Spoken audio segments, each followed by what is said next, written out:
निमिषा प्रिया case में supreme court आज याचिका पर सुनवाई करेगी। इस याचिका में सुप्रीम कोर्ट से अनुरोध किया गया है कि वह केंद्र सरकार को भारतीय नर्स को बचाने के लिए राजनयिक माध्यमों का इस्तेमाल करने का निर्देश दे। यमन में फांसी की सजा पा चुकी केरल की नर्स निमिषा की फांसी में अब सिर्फ 2 दिनों का समय बाकी है। उसे 16 जुलाई को फांसी दी जानी है। निमिषा प्रिया के ऊपर आरोप है कि उसने साल 2017 में अपने यमनी बिजनेस पार्टनर तलाल आब्दो की हत्या कर दी थी। इसे लेकर वहां पर उसे फांसी की सजा सुनाई गई है। निमिषा को बचाने के लिए उसका परिवार एड़ी चोटी का जोर लगा रहा है। निमिषा के मामले को लेकर सुप्रीम कोर्ट में याचिका दायर की गई है। इस याचिका में सुप्रीम कोर्ट इस बात पर विचार करेगा कि निमिषा को फांसी से बचाने के लिए यमन के पीड़ित परिवार को ब्लड मनी देने का क्या विकल्प है। याचिका में तर्क दिया गया है कि यमन में शरिया कानून के तहत ब्लड मनी का प्रावधान स्वीकार्य है। Nimisha Priya case, we are closely following the developments there.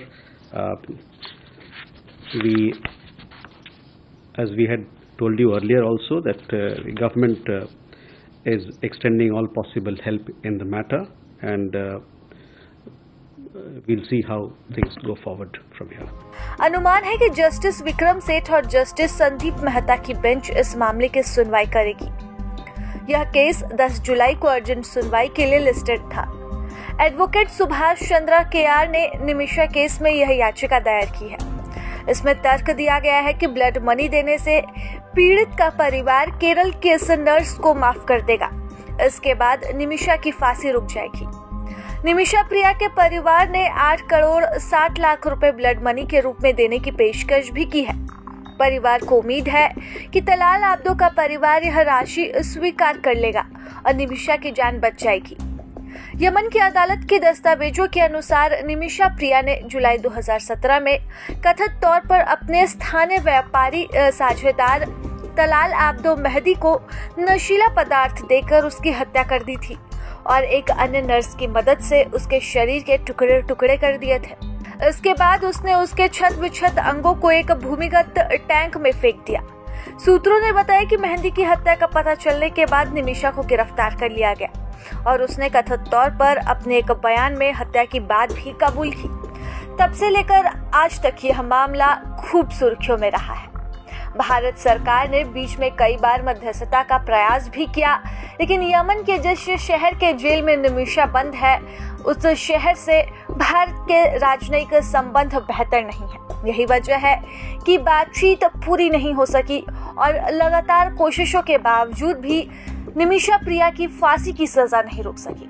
अभी हाल में ही निमिषा प्रिया को फांसी की सजा सुनाई गई है और 16 जुलाई को निमिषा को फांसी दी जानी है। ऐसे में इससे पहले परिवार पूरी कोशिश के साथ निमिषा को बचाने में जुटा है। So actually, now our prayer is for exploring the possibility of negotiation through the diplomatic channel, because there is a travel ban to Yemen since 2016, and we, the Nimisha Priya Action Council, we friends or relatives cannot travel freely without the permission of the government or the court to there. And we filed a petition before Delhi High Court for the travel permission of mother in last year, and we got a permission from the Delhi High Court. She is there, but she is a domestic worker. She cannot lead the negotiations there. She does not know Hindi, English, Arabic, any other language other than Malayalam. So now there is, according to Sharia law, according to the law in Yemen, there is a possibility of blood money for pardoning the accused and means saving her or his life from the execution.